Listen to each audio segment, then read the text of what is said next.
This is a Smart Faith production, helping people reach a mature and robust faith in God. Welcome to this Smart Faith video and podcast. This episode is entitled God and Suffering, a Logical Perspective. The prevalence of suffering in our world is certainly one of the most commonly raised objections to God's existence. In fact, the problem of suffering is arguably the most brandished weapon in the atheist's arsenal and is certainly a very common roadblock to faith among the general population. The Greek philosopher Epicurus first raised this objection to God's existence in the 4th century BC when he wrote, "If God is willing to prevent suffering but is not able, then he is not all-powerful. If God is able to prevent suffering but not willing, then he is not good. But if he is both willing and able, how then can suffering exist? If he is neither willing nor able, why call him God?" Well, on the surface, it seems quite a convincing objection, doesn't it? How can there be a God who is both all-powerful and good when there is so much suffering and evil in our world? It seems like an open and shut case, doesn't it? If an all-powerful, good God does exist, then surely he wouldn't permit suffering. But since suffering and evil do exist, then an all-powerful, loving God can't possibly exist. Now, this is known as the logical argument for the non-existence of God, and it essentially is a three-premise argument. Premise 1, an all-powerful, good God can't coexist with suffering and evil. Premise 2, suffering and evil do exist. Premise 3 then concludes, therefore, an all-powerful good God doesn't exist. Now, this argument attempts to prove a logical incompatibility between the existence of suffering and the existence of God. Now, there is also a probability argument against God's existence, which is also drawn from the problem of suffering, and we'll deal with that a little later. But at this point, we are focusing on this logical argument, which attempts to establish the logical impossibility of God and suffering coexisting.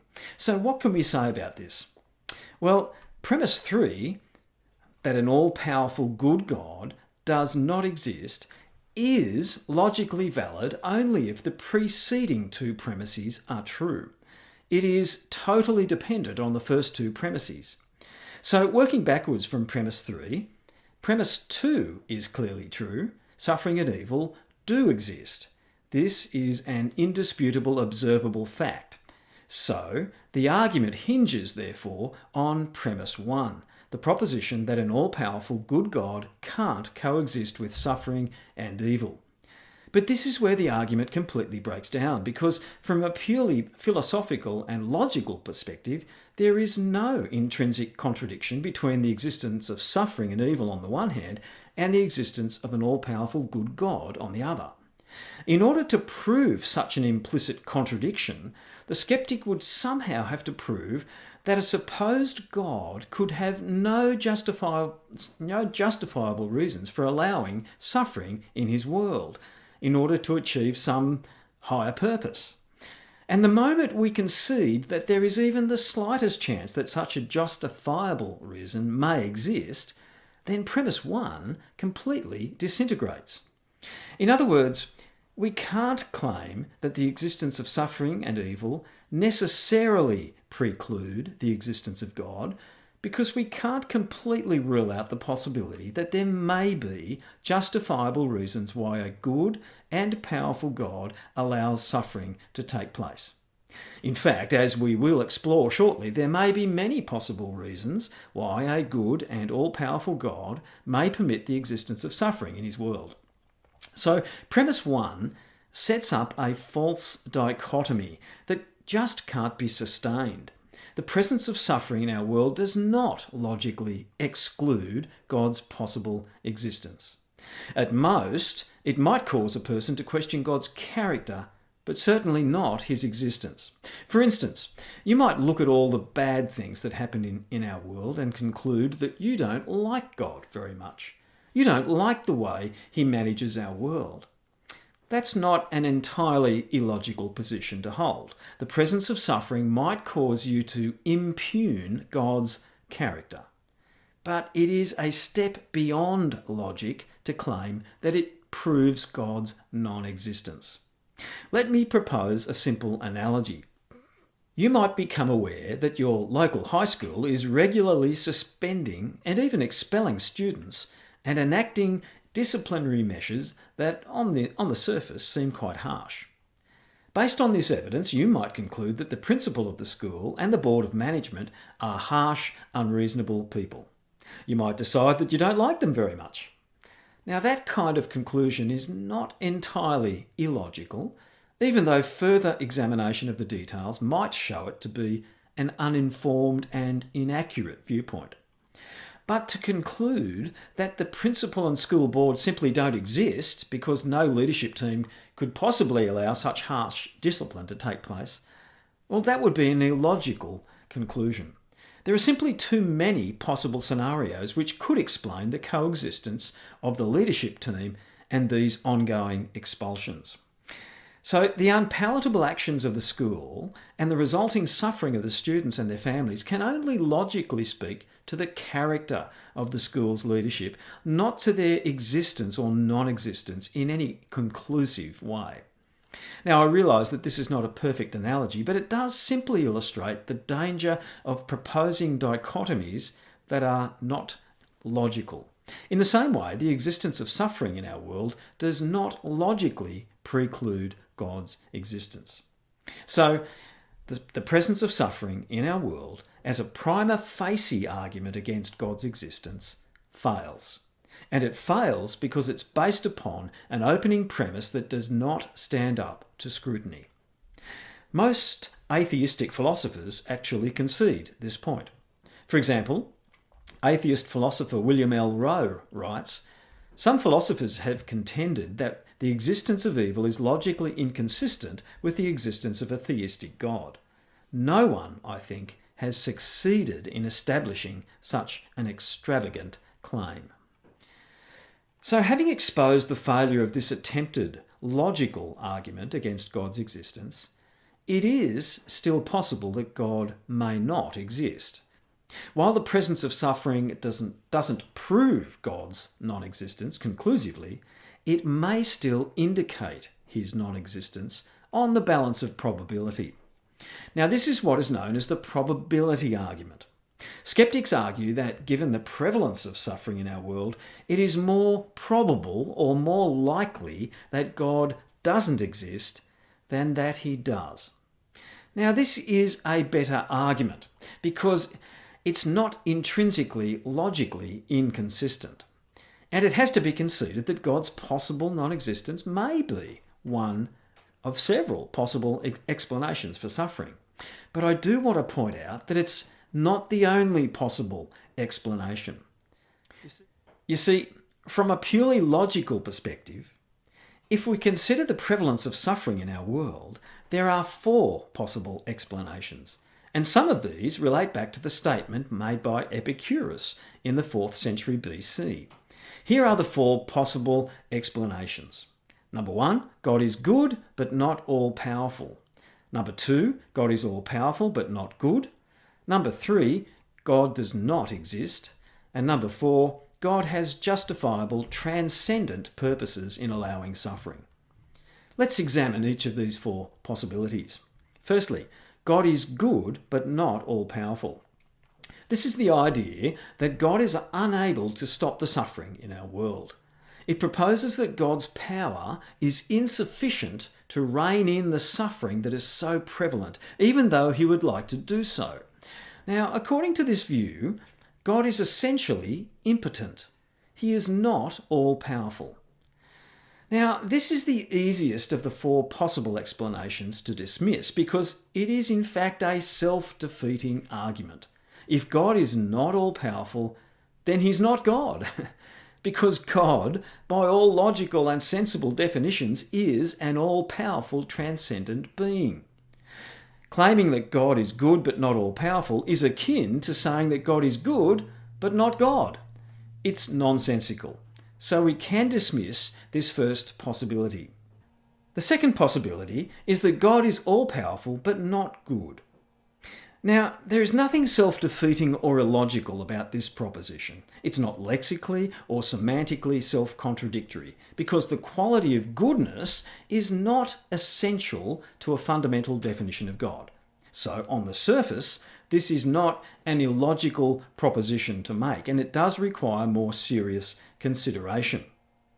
The central idea here is that God could end all suffering if he chose. He has the power to do so. But he doesn't do so because he is either apathetic towards our plight or positively evil. On this view, he either couldn't be bothered to help us or he delights in our suffering. In either case, he is not good and not loving. Now, I think this taps into a concern that many people have regarding God's possible existence. The outspoken atheist Richard Dawkins captured this sentiment very eloquently when he stated, "The God of the Old Testament is arguably the most unpleasant character in all fiction. Jealous and proud of it, a petty, unjust, unforgiving control freak, a vindictive, bloodthirsty ethnic cleanser, a misogynistic, homophobic, racist, infanticidal, genocidal, filicidal, pestilential, megalomaniacal, sadomasochistic, capriciously malevolent bully." Wow, that's pretty over the top, isn't it? But you get the idea. I would hasten to point out, however, that Dawkins, in appealing to certain events in the Old Testament, is completely misconstruing those events and ignoring their context in order to paint God in the damaging light that he does. Now, that is a separate topic in itself, involving the need to observe the proper principles of interpretation of historical records, and I've covered that topic in great detail in one of my books, Making Sense of the Bible. So I won't go there. But more generally, for this current topic, Dawkins' comment certainly does reflect the sentiment that some people, perhaps many people, have toward God. They propose that if he exists, he must be a thoroughly evil God because of all the suffering that he allows, and sometimes even seems to orchestrate. So, what can we say about this? Well, firstly, it would seem to be completely counterintuitive and illogical to propose that God would go to all the trouble of creating a universe of such beauty, of such indisputable splendour and wonder and magnificence, to only then turn around and begin to destroy it and ravage it, either through gross negligence or, even worse, deliberate evil intent. Such a God would be malevolent in the extreme, to the point of insanity, in fact. He would be insanely malevolent. But perhaps he is. I mean, this is the viewpoint that some people actually arrive at. But does the physical evidence of our universe point to such a God? I put it to you that it points to exactly the opposite. An insanely malevolent God would not have it in him to create a world of such magnificence and beauty and inherent goodness. Let me give you some examples. The miracle of a newborn baby, the joy of love, the warmth of true friendship, the grandeur of a snow-capped mountain, the serenity of an alpine lake, the sheer splendour of the stars and the galaxies in the cosmos, the delightful perfume of a flower, the warmth of the spring sunshine, the delicately beautiful wings of a butterfly, the grandeur of a waterfall, the majesty of eagles in flight, the joyous musical songs of birds as they greet the dawn, the power and majesty of the ocean, the mind-boggling migration of whales, the vast herds of animals on the African plains, the incredible nurturing instincts of animals for their young. And then moving to the human world, the rapture and instant love of a parent when they first hold a newborn baby in their arms, and the sheer wonder and joy of a newborn baby's first breath and first cry, which often moves people so deeply that it brings them to tears. These and a million other things do not point to a God who is insanely malevolent. This is a world that has so much goodness in it. An evil God would not have created a world of such beauty and goodness. Quite the opposite. If there is a God behind all this, he is clearly a God who is good, a God who values beauty and love and joy, and whose creation overwhelmingly reflects those things. Now, in other words, I'm saying that we would do well to broaden our focus and take into account the full spectrum of evidence available to us, instead of just focusing on the suffering that occurs on occasions. We must take all the evidence on balance. And on balance, it would certainly appear that this world is overwhelmingly good. For every instance of suffering that I encounter, I also encounter 100 instances of beauty and joy and goodness. Every beat of my heart, every breath of my lungs, every ray of sunshine that I enjoy, every moment of friendship and laughter and love that I experience, the very gift of life itself, moment by moment, the beauty and the joy and the goodness of all that far outweighs the suffering that crosses my path from time to time. And while I concede that there are certainly some who suffer more than others, but when the sum total of suffering in our world is measured against the sum total of sheer goodness and beauty and joy, I think you have to conclude that this world is overwhelmingly good. Because if that wasn't the case, if we perceived life in this world to be overwhelmingly bad, then most of us would have opted out by now. We would conclude that life is not worth living, and of course, while there is a minority that very tragically do reach that conclusion, the fact that the vast majority of the human race are still here tells me that we perceive life to be, on balance, good and worth living. And a predominantly good world cannot be explained as the product of a malevolent God. It is not a consistent conclusion. I would also point out that if we are going to examine evidence for whether God is essentially good or evil, we do have an additional area of evidence beyond the general beauty and grandeur of creation, and that is the historical evidence of the life, death, and resurrection of Jesus Christ. This evidence is summarised by the well-known Bible verse, John 3:16. God loves the world so much that he gave his only Son, so that whoever believes in him should not perish, but have eternal life. If we are questioning whether God is essentially good or evil, whether he is essentially loving or malevolent, then the substitutional death of Jesus for the sins of the world shouts to us of God's love and goodness. God's love for us is so great that he chose to sacrifice his divine Son to purchase our forgiveness and restore us to himself. And if we are ever in doubt about God's love and his intrinsic goodness, the life, death, and resurrection of Jesus should put those doubts to rest. Now, I'm aware that this is an area of evidence that sceptics and atheists generally find unacceptable. But those objections do not stand up to rigorous historical scrutiny. I've written extensively about this in several of my books. The historical evidence for the life, death, and resurrection of Jesus is extremely convincing, and I strongly encourage you to look into that historical evidence if you haven't already. Because in my experience, many skeptics and atheists have not bothered to do that. They reject the story of Jesus simply because they don't want to believe it. But if the story of Jesus is true, and as I say, I believe the evidence for it is very convincing, then the goodness of God has been established beyond any reasonable doubt. Thus, this second proposed explanation for suffering, that God is all-powerful but not good, is not a reasonable position to hold. It's not supported by the balance of available, observable evidence, both aesthetic evidence and historical. Well, that brings us to the third possible explanation for suffering. Perhaps God doesn't exist at all.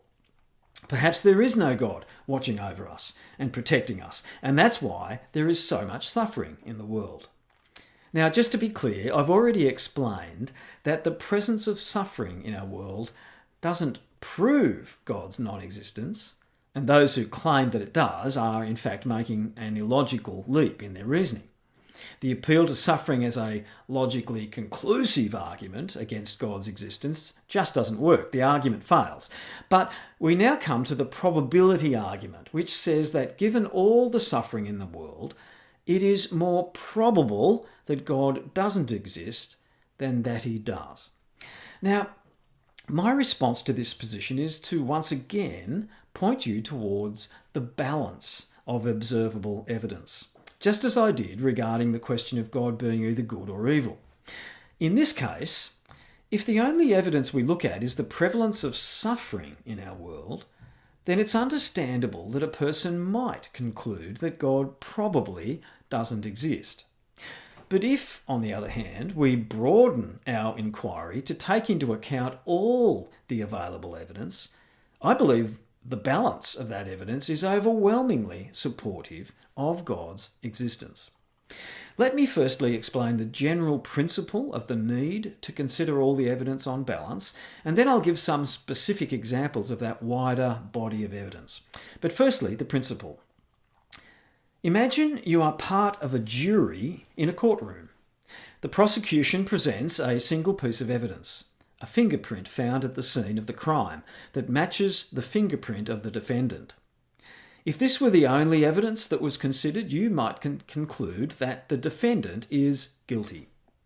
At the point when the counsel for the prosecution ends their case and sits down, you are ready to convict.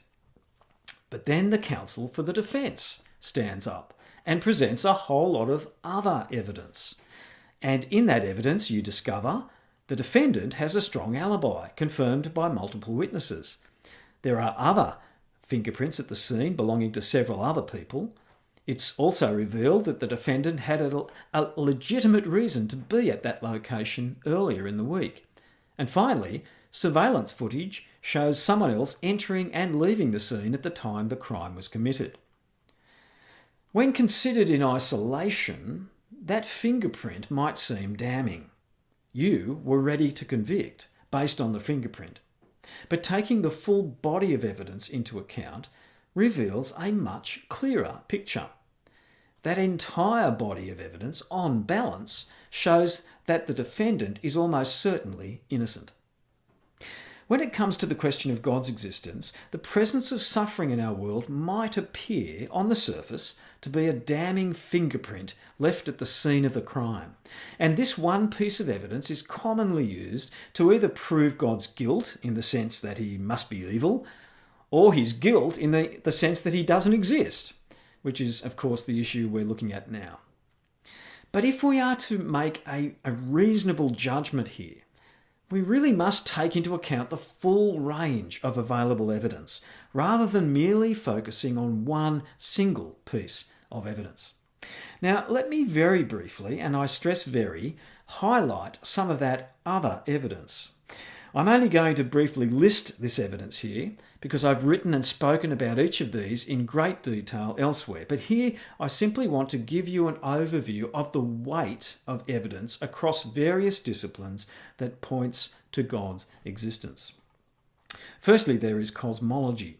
In recent decades, cosmologists have reached an astonishing conclusion that the universe had a finite beginning, that it actually began to exist from nothing at some point in the distant past. This is now conceded by nearly all cosmologists and many other scientists, including the late great Stephen Hawking. Now, logically, the cause for our universe beginning to exist must necessarily lie beyond the natural world and the material sciences, because the natural material universe can't have created itself.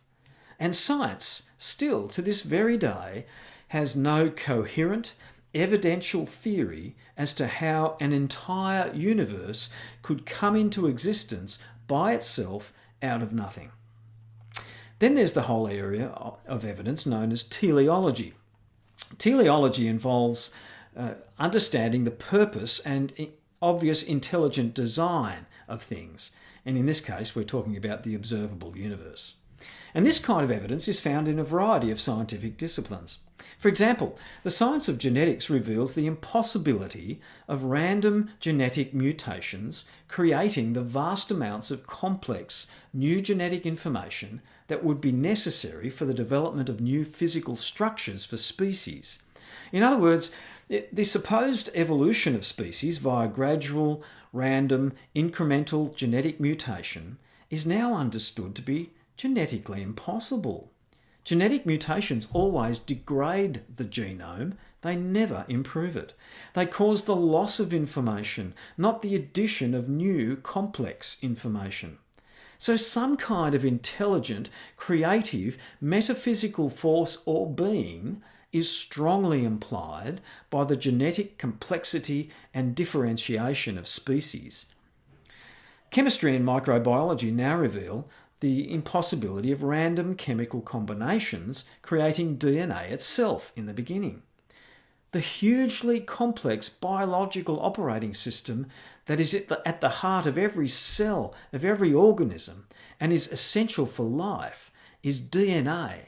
And that intelligent information can only come from intelligence, not from random chemical or physical processes.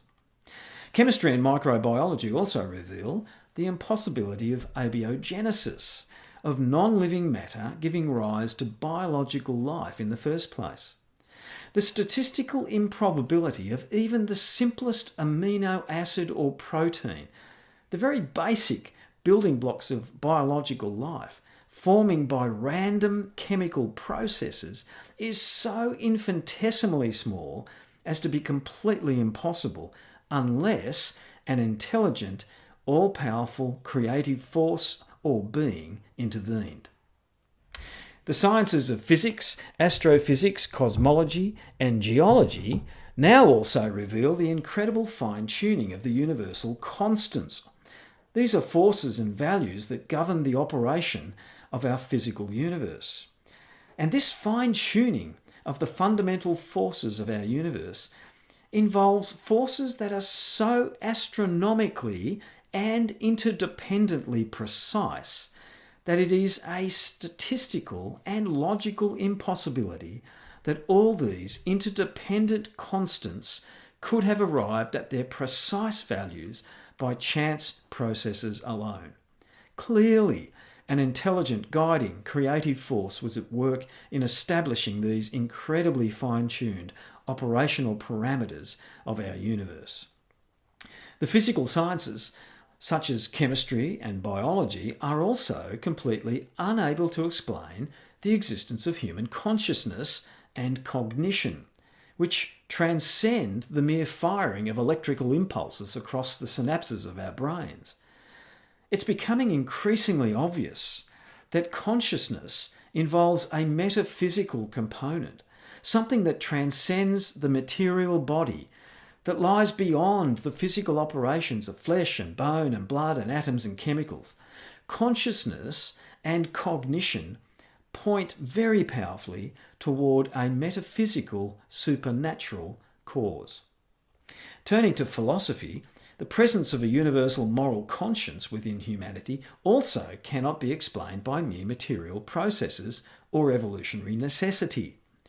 Allowing for minor variations across populations, our inherent universal sense of right and wrong makes no sense if we are merely lumps of flesh that climbed out of the primordial swamp. A universal moral conscience only makes sense if we are the creation of a moral, law-giving God. Then there's also some very impressive historical evidence. I've already mentioned this, documenting God's interventions in our world over the centuries and culminating in the most impressive evidence of all, the life, death, and resurrection of Jesus. This is very powerful evidence for the existence of God. There is also the existential evidence of the testimony of billions of people, including me, who testify to a very powerful and personal experience of God's presence in their lives. Of course, this is not necessarily empirical evidence, but the sheer volume of existential testimony can't be ignored.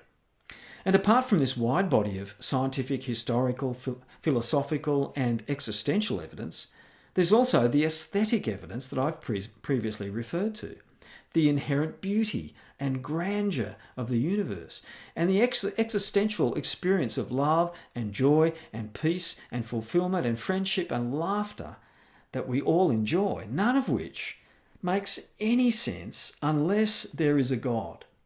These inherent aesthetic qualities of life can't be explained by a purely mechanistic universe, a universe that has arisen by random chemical combinations and blind cosmological processes. That kind of universe can't create the kind of aesthetic beauty and the appreciation of aesthetic beauty that we see in our universe. It only makes sense as a reflection of the character of an all-powerful, good and loving God. Now, I've written in much greater detail about all of that evidence and more in my book, 7 Reasons to Believe, which also includes a great deal of testimony and quotes from scientists in all the various disciplines. I'm also about to produce a video and podcast series entitled Evidence for Belief. So keep an eye out for that series. But for this current topic, it's sufficient to say that there exists an extensive and impressive body of evidence which does point to God's existence.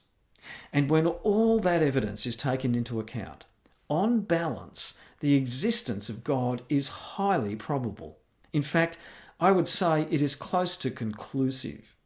So the apparently incriminating fingerprint of suffering in our world is, in my opinion, overwhelmingly negated and outweighed by the total body of evidence that is available to us. So on balance, this third possible explanation for suffering, the proposition that God does not exist, is simply not reasonable because it ignores the impressive body of evidence that supports the existence of God. Atheists and sceptics who posit God's non-existence must therefore explain away this extensive body of evidence, rather than merely point to the lone fingerprint of suffering. Now, of course, they do attempt to do this. They do attempt to explain away the evidence that I've just briefly outlined. But as each successive explanation is added to their counter-argument, that counter-argument becomes increasingly unlikely and unbelievable. At times, their explanations of the evidence include faith-like appeals to unknowable forces and processes which they hope future science will one day uncover for them. For instance, they say, we really don't know how biological life could have arisen from inanimate matter, from non-living matter, but one day future science hopefully will discover it. We don't know how the highly complex, intelligent biological code of DNA, which with its 3.2 billion pieces of information arranged in precisely the right order, could have arisen from inanimate chemicals in a primordial swamp. We have no idea how intelligence could have arisen from non-intelligence, but one day we hope to find out. We have no idea how metaphysical consciousness could arise from a purely mechanistic, non-conscious material universe, but one day we might discover how it happened. We simply don't know how the entire universe could have created itself from nothing in a way that completely contradicts the known laws of science and even common sense. But one day we'll work it out. And so their responses continue. But this is not science. This is mere wishful thinking. In fact, it's blind faith. And underlying this blind faith is an intransigent unwillingness to concede the existence of any kind of God. And that unwillingness, in the end, leads them to prefer to believe in nothing rather than something, to desperately cling to the vacuous belief in unknown explanations which might one day reveal themselves, rather than to believe in the explanation that is already before them and which makes perfect sense, the explanation that the evidence is actually pointing towards, that our physical universe and all of life is the product of an intelligent, all-powerful, transcendent God. So to summarise the topic to this point, the first three possible explanations for the existence of suffering are not reasonable. They don't stand up either to the test of internal consistency or to dispassionate examination of the evidence. The first proposition, that God is good but not all-powerful, is simply self-defeating, because if a being is not all-powerful, he isn't God. The second proposition, that God is all-powerful but not good, is contraindicated by both the overwhelming goodness and beauty of creation and also by the verifiable historical evidence of God's extraordinary goodness and love demonstrated to us in the person of Jesus. In the light of that evidence, it's very difficult to reasonably maintain that God is not good, that he is in fact evil and malevolent. It simply is not supported by the balance of evidence. The third proposition, that suffering is best explained by God's non-existence, makes the mistake of focusing on just one piece of evidence and overlooks the vast body of evidence that supports God's existence. When all that evidence is considered on balance, it is overwhelmingly probable that God exists. Now, if none of these three propositions can adequately explain the existence of suffering in our world, there must be another explanation. Something else which could explain how God and suffering could coexist. So what can that explanation be? Well, this leads us to the fourth and final possibility. In fact, it's the only remaining possibility, that God has transcendent, justifiable purposes in allowing suffering. Track with me here for a moment. If the observable evidence within our universe points to the fact that there is a God, that he is all-powerful, and that he is loving and good, and I believe the evidence does indeed point us in that direction, then the only explanation for suffering that makes any sense is that God has a purpose in allowing suffering. Now, at this point, sceptics will often claim that no such overriding purpose could possibly justify the kind of suffering that occurs in our world. In their view, there can be no acceptable justification for suffering. But I put it to you that this is a very arrogant position to take, because effectively the skeptic is saying, I have examined every possible scenario, every possible permutation among the infinite number of possible scenarios in the universe, and I have concluded that none of them could justify the suffering in our world.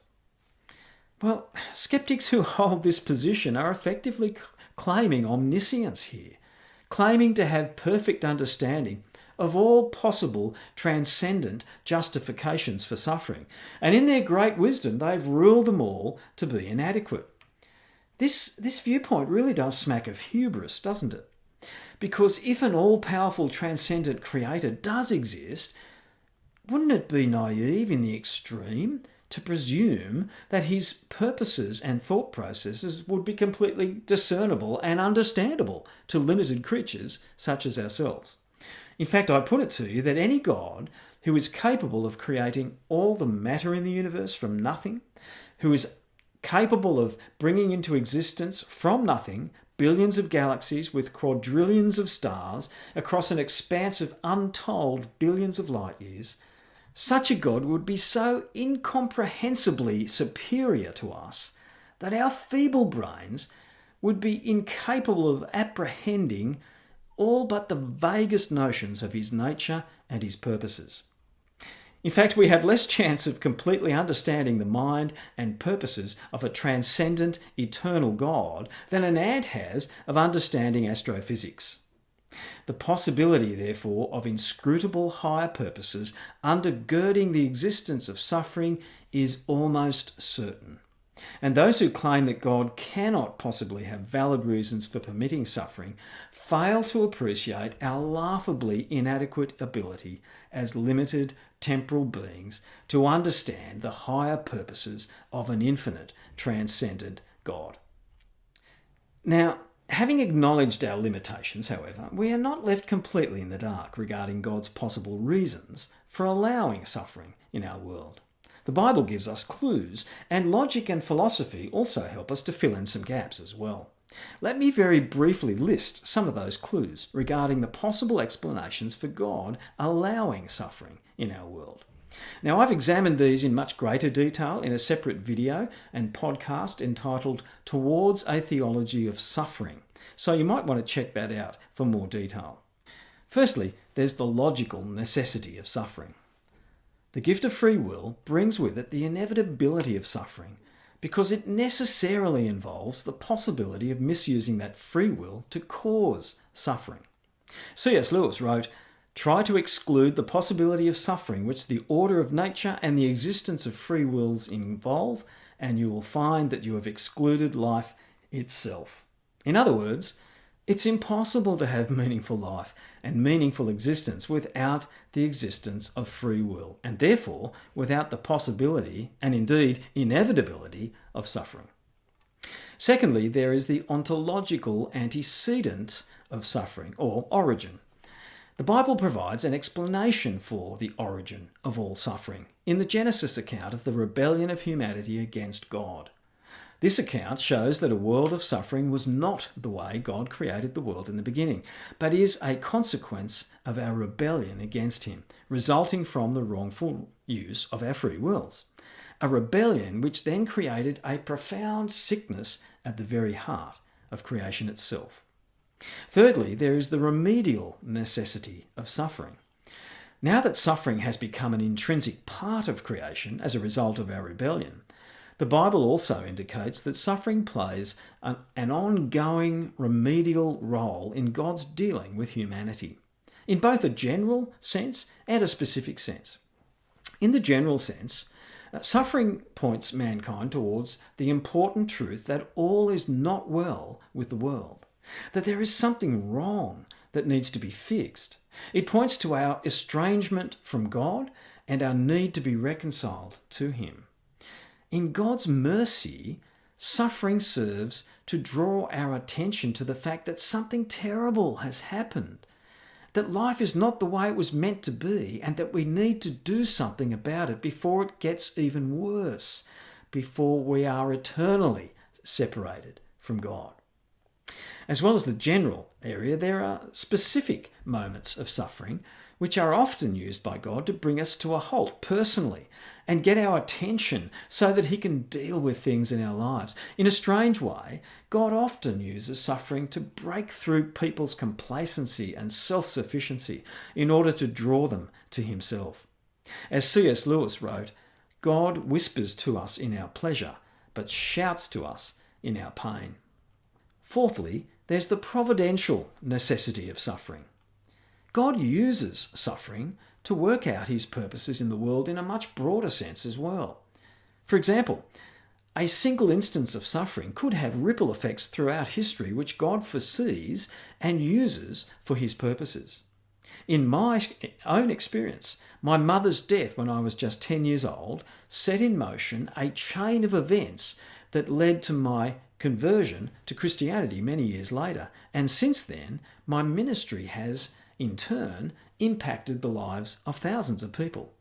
This is just one tiny example of how God is able to take a single thread of suffering and weave it into the tapestry of His unfolding history to bring about His much greater purposes. I'll stop there, but there are many more aspects to God's possible purposes in allowing suffering. I've written about them in my book, Finding God When He Seems to Be Hiding.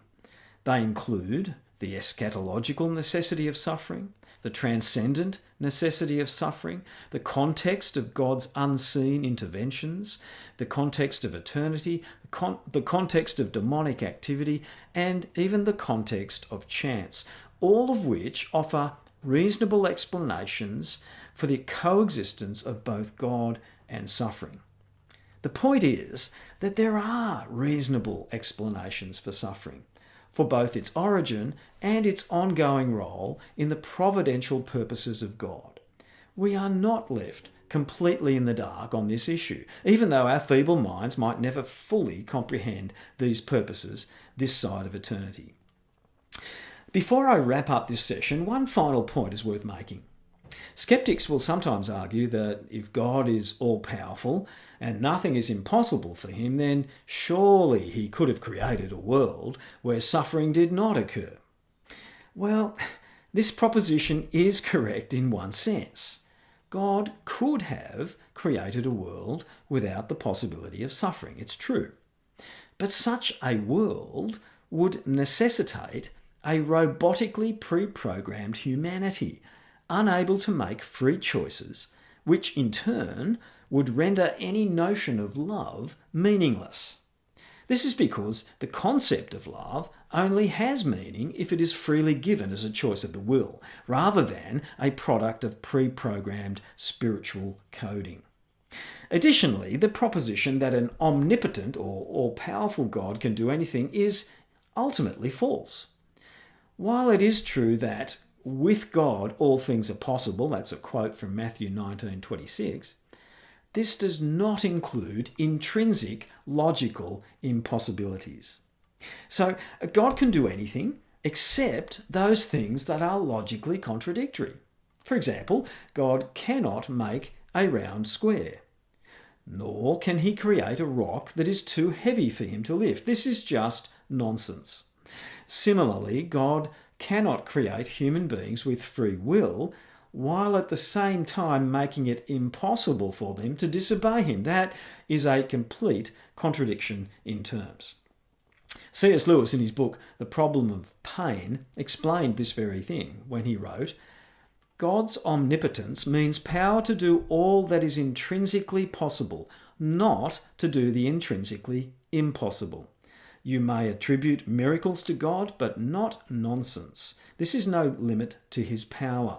It is no more possible for God than for the weakest of his creatures to carry out both of two mutually exclusive alternatives. Not because his power meets an obstacle, but because nonsense remains nonsense even when we talk it about God." In conclusion, the presence of suffering in our world does not preclude the existence of God, nor does it mean he is either impotent or evil. These are not logical conclusions.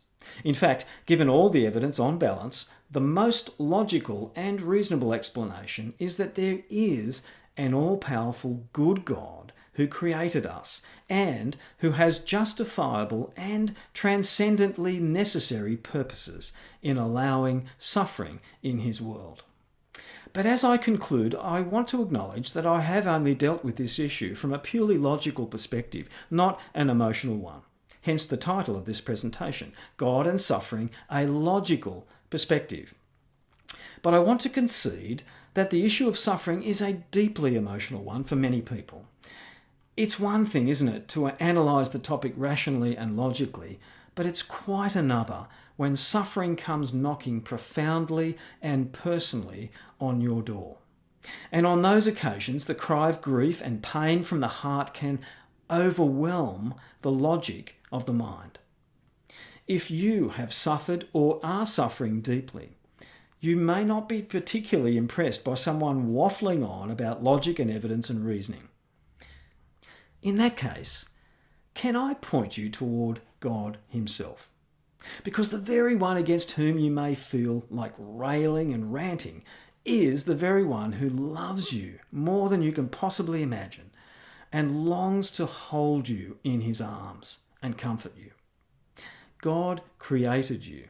He knows you intimately, and he loves you and calls you back to himself.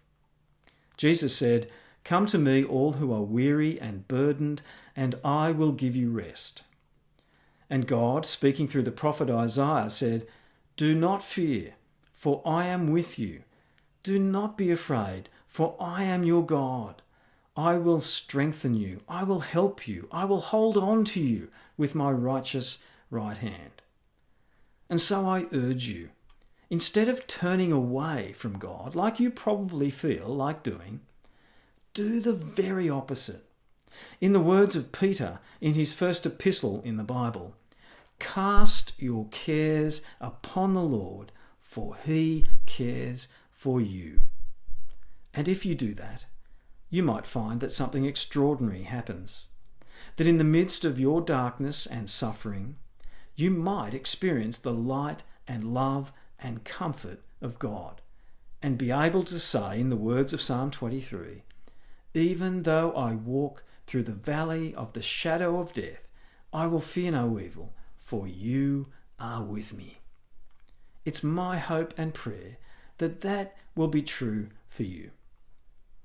Don't forget to keep an eye out for my upcoming video and podcast series, Evidence for Belief, and you might also want to check out my website, smartfaith.net. Thanks for listening. God bless and have a great day.